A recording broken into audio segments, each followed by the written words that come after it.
And I can't help but think that it's so sad to lose that. You know.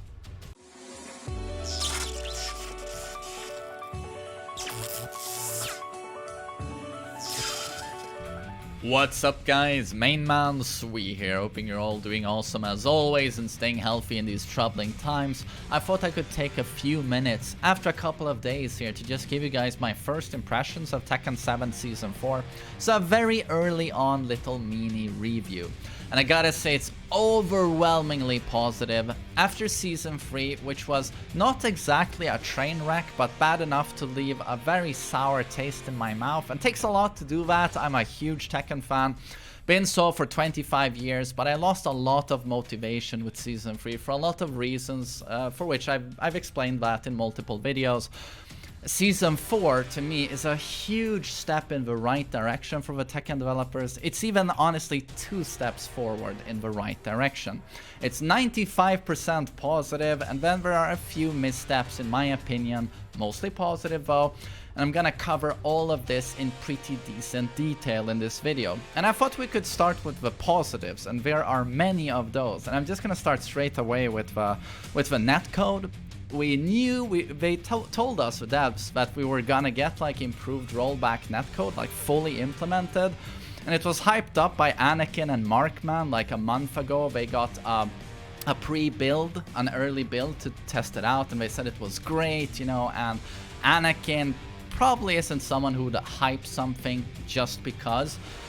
So that got me really excited, and now having tested it, it's amazing. And from what I've seen on Twitter, everyone is blown away. And the way it has worked for me is that if something used to be a 3-bar, like Italy, it's now a 4-bar. The US used to be like a 2-bar, it's now a 3-bar, sometimes 4. So every London, UK used to be 4 bars, now it's 5 bars. And it just feels great. It's so responsive, and it's like, that's the biggest thing about Tekken 7 Season 4, to be honest. Improved netcode, and it works so well. I'm so happy. But of course the question then is, it's easy to say like, why wasn't it there, you know, in June of 2017 on the original launch? But oh well, better late than never, I would stress here. I know Street Fighter V still struggles with pretty crappy netcode. So I'm just really happy about this, and I can't stress enough how much it does for Tekken 7's legacy, you know. Season 1, Season 2, it was held in such high regard, and then came Season 3, and like, you don't want to end there, you know? You don't want to end with, that can't be Tekken 7's lasting legacy, Season 3. So then you get Season 4, fixing the netcode and many more things. So that's the netcode. We also got the Wi-Fi indicator, and oh god, how lovely this is. And I immediately saw what a vital difference it's going to make for me, and probably you as well. Because yesterday in Ranked, I got a 5-bar opponent with a Wi-Fi indicator, and I was like, okay, it's still a 5-bar.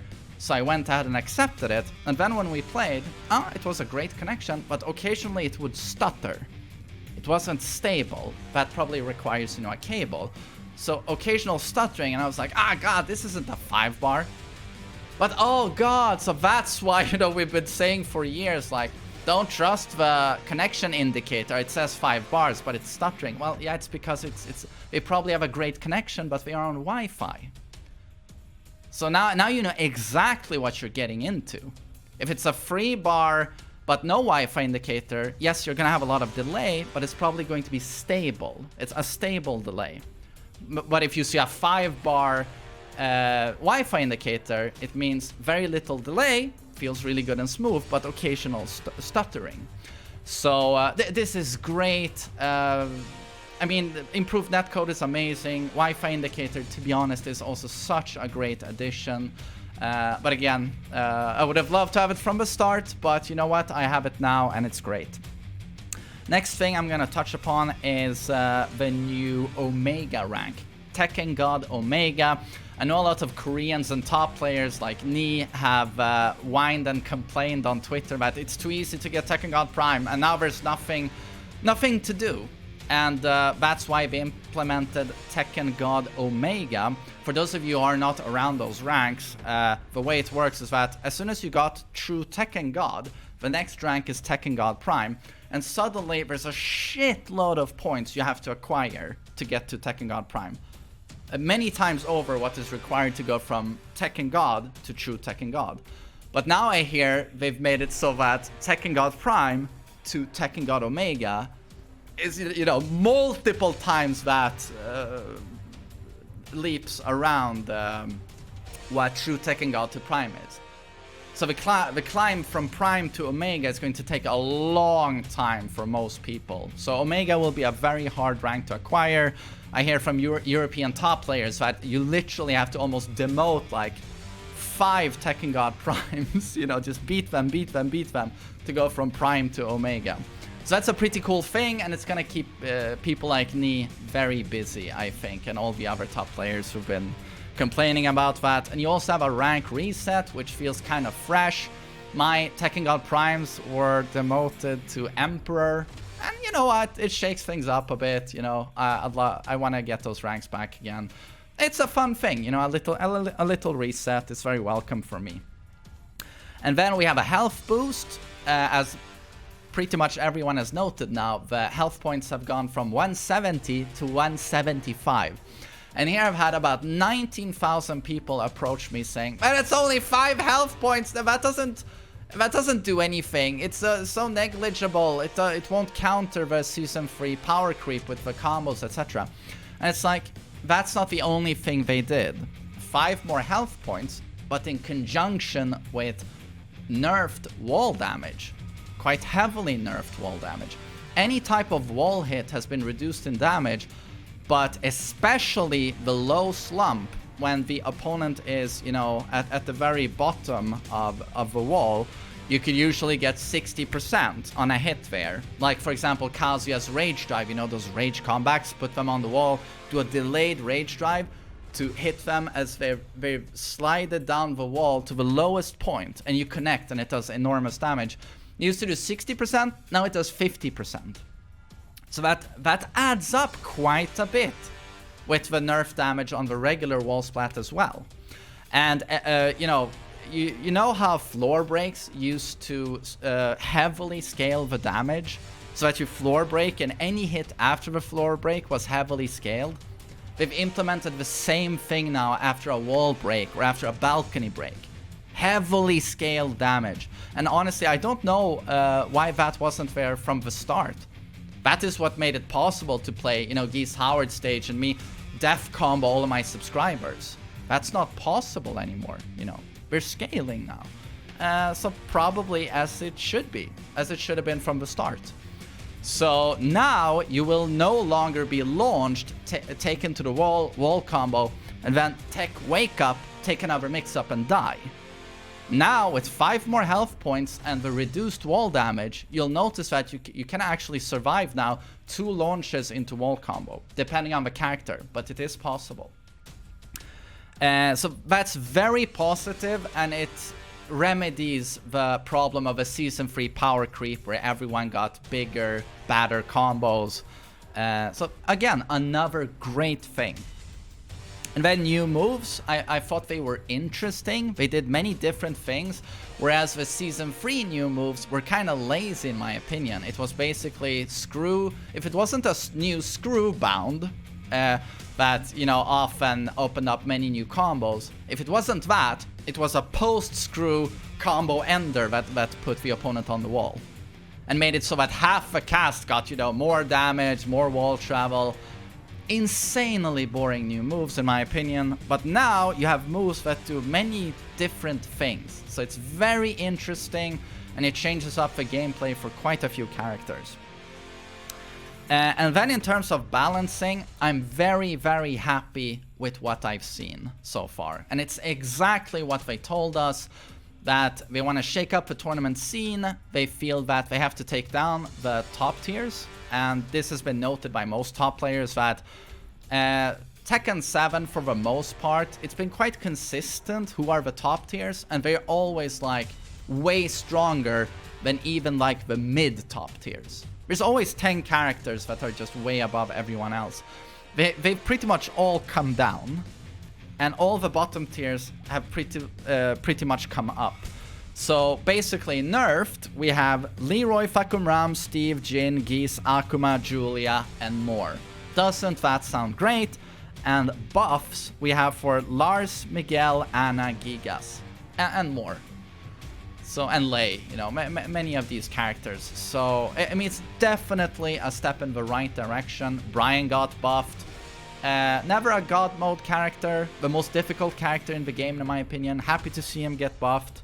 Heihachi got buffed, so happy for that. Armor King got big buffs. It's really good stuff, to be honest. This is really shaping up to be the most balanced season yet. So great. Oh, and I love the music. That's another positive I'm going to stress here. I really like the main menu music you're hearing right now. And I love Vermilion Gates. I love the theme on Vermilion Gates. And Kunimitsu does not seem to be horribly broken, but it's still very early, so who knows, but hopefully not. So honestly, those were the positives. It's really, really great. Now, if I'm gonna be a nitpicky Tekken fan, which I am quite often, I'm going to say that the balancing does have a few problems. So again, overwhelmingly great job, but then you have some buffs on Devil Jin where I just can't wrap my head around like what they were thinking. Already an extremely strong character, albeit very difficult, he's now pretty much on steroids, and it's God mode Devil Jin. And everyone else in the top tiers, all of his competition basically has been nerfed. You have Zafina left at pretty much also God mode. But yeah, Devil Jin could very well be #1 again. And then Eddie is still, you know, really bad in my opinion. He got a wall combo that is pretty much useless in the neutral, and he didn't get much else. So Eddie, and I know how many of you struggle with that matchup, very annoying to fight against, but as soon as you know the matchup, like in high level play, Eddie players have to take obscene risks to get any reward, and it's really as a struggle to play that character. My heart goes out to Yon Ding. He probably would have liked a couple of more buffs for his main. And there's been a lot of loss of identity as well. When you balance, what you have to take into consideration is that obviously you want most characters to be around the same power level, or you can also balance around execution. You feel that Mishimas are very difficult, Akuma is very difficult execution wise, so he should hit just a teeny tiny bit harder. That's also something to take into consideration.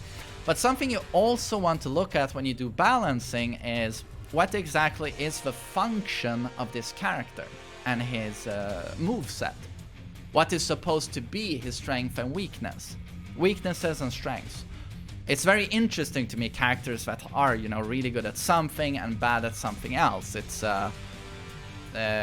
you know, it gives identity to a character. It's not very interesting when a character does everything well. For example, like Fakum Ram, Leroy, the old Bob. Not interesting at all. And now, with Season 4, they've given Bob, for example, a character that does most things extremely well, or pretty much everything well.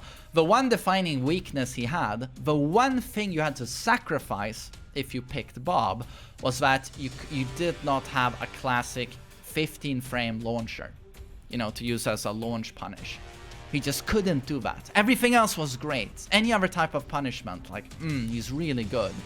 But nope, the fastest launcher he has comes out at 18 frames. So that's very unique, and it really set him apart from every other character. It's a big sacrifice to make, you know, not have a fast launcher.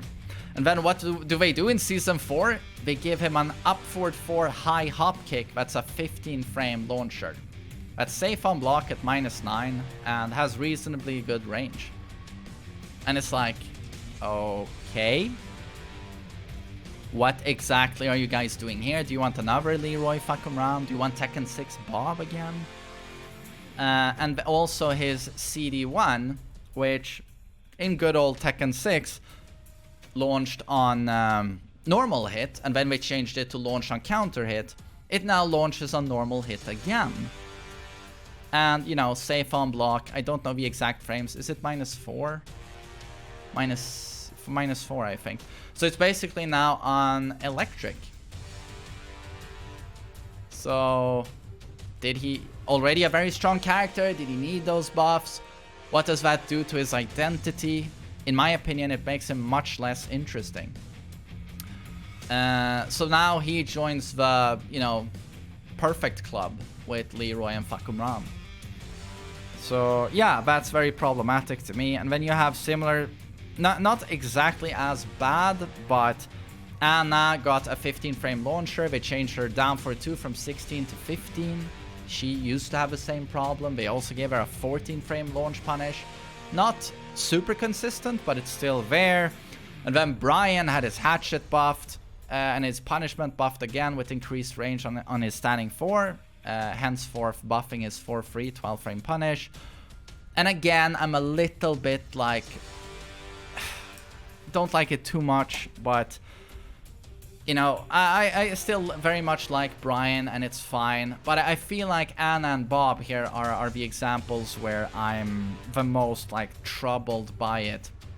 And I want to end by saying just, it's comical with Heihachi how, and I've stressed this a couple of times on my stream, how amazingly cool it's always been to watch JDCR and other top tier Heihachis over the years, ever since Tag 2, block sweeps, crouch cancel into electric.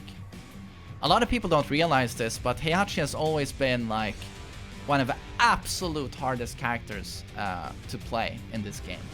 Could be said to be the hardest Mishima due to the execution requirements. Like how insanely adept you have to be at the electric wind god fist. And how they were so distinguished, the elite Heihachi players, in that 99.9% of Heihachis would block a sweep and do while standing 1 into Iron Hand, which took a little bit of execution, to be fair. But yeah, it was reserved to 0.1% to do the crouch cancel electric, due to how insanely difficult it is to get that consistently. And now that beautiful distinction between the average Heihachi and the elite Heihachi, that's 0.1%, that beautiful distinction has been lost now. Because in Season 3, they gave him while standing free into 1+2, an easy mode while standing launcher comes out at 18 frames. But you know what? They still made it so that the follow-up Hell Sweep to pick up for the combo was at least hard to do. It wasn't frame perfect, but you know, but by God, it was pretty tight. But then now in Season 4, they removed that. So that while standing free 1+2, that connects, and then you have literally 5 whole seconds to slowly just pick them up however you want, ultra easy. And I can't help but think that it's so sad to lose that. You know, to lose that little skill barrier, where you could see like, oh, that guy's elite, that guy is average. You know, I mean, maybe I'm the only one. I don't know, but it's stuff like that has always fascinated me with Tekken, where you can just see, depending on the punish someone utilizes or their movement, you know, what kind of skill level to expect from that player. And now an average Heihachi and an elite Heihachi will, while standing punish sweeps the exact same way, while standing free into 1+2, into an easy hell sweep or whatever. So now, something has been lost, in my opinion. It's stuff like that makes Tekken what it is. And yeah, they're removing certain chunks of it. But that was me whining a little bit. I gotta say, to 95%, I'm extremely excited and happy about Season 4, and I can't wait to give you guys more content. I hope you're interested. And yeah, that's gonna be my little mini review. I hope you have a lovely day. Thanks for listening to me.